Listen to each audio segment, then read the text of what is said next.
Məlumdur ki, hər kəs işini seçərkən onun özünə, təhsilinə uyğun olmasına əsas götürür. Burada əsas faktor isə maddiyyat məsələsidir. Elə bu məqamda da belə bir sual yaranır. Dövlət işində işləmək, yoxsa özəl müəssisədə çalışmaq? Son dövrlər hansına daha çox üstünlük verilir? Elə bu barədə danışacağıq.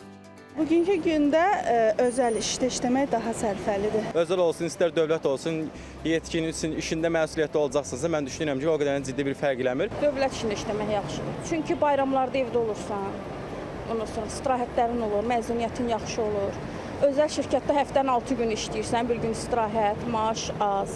Özəl şirkətdə işləmək, yəni şəxsi bir şirkətin yiyəsi olmaq daha gözəl bir şeydir. Amma dövlətdə də yaxşı, səmərəli işlər var. Şəhər sakinləri özəl müəssisədə çalışmağı daha üstün tutsa da, stabil maaşın olması, təqaüd, sosial təminat və bəzən də əlavə güzəştlərin olması dövlət işinin üstünlüklərindəndir. Yox, əgər dinamik mühit, yüksək maaş və inkişaf imkanları axtarırsınızsa, özəl sektor daha uyğun ola bilər.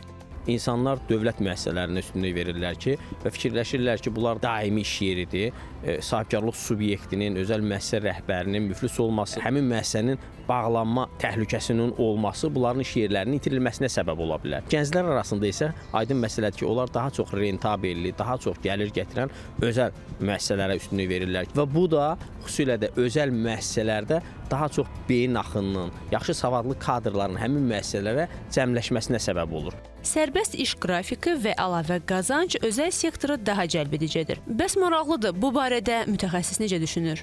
Azərbaycan Respublikasının müvafiq statistik məlumatlarına baxsaq, görərik ki, ölkədə məşğulluqla bağlı dövlətin və özəlin payını görəndə burada fərq elə də yüksək deyil. 49.5, 50.5 nisbətində 1% fərqlə dövlət-özəl fərqi var. Amma ümumi olaraq müasir tendensiyaya baxmaq, xüsusən yeni gənc nəsil daha sürətli və dinamik və peşəkar karyera perspektivləri inkişafı istədiyinə görə özəl sektor bunu təmin edə bilir. Hazırda dövlət müəssisələrində də perspektivli gənclərin çalışması və daha da inkişafı üçün müxtəlif layihələr həyata keçirilir. Elə yüksəliş müsabiqəsi də bu layihələrdəndir. Yüksəliş müsabiqəsinin keçirilməsi ölkədə xüsusən dövlət sektorunda yüksək ixtisaslı və rentabelli kadrların yerləşdirilməsi və onların əlbəttə ki, əmək haqqlarının da müasir standartlara cavab verəcək formada belə növ tənzimlənməsinə gətirib çıxardır. Bu müsbət bir tendensiyadır. Amma ümumilikdə götürsək, özəl sektorda inkişaf perspektivləri və karyera perspektivləri gənc nəsil üçün belə deyək, daha əlçatan olduğuna görə özəl sektora maraq daha yüksəkdir. Seçim təbii ki, istəkdən asılı olaraq dəyişir. Hər iki sahədə peşəkarlıq və işinə məsuliyyətlə yanaşma müsbət irəliləyişlərə səbəb olar.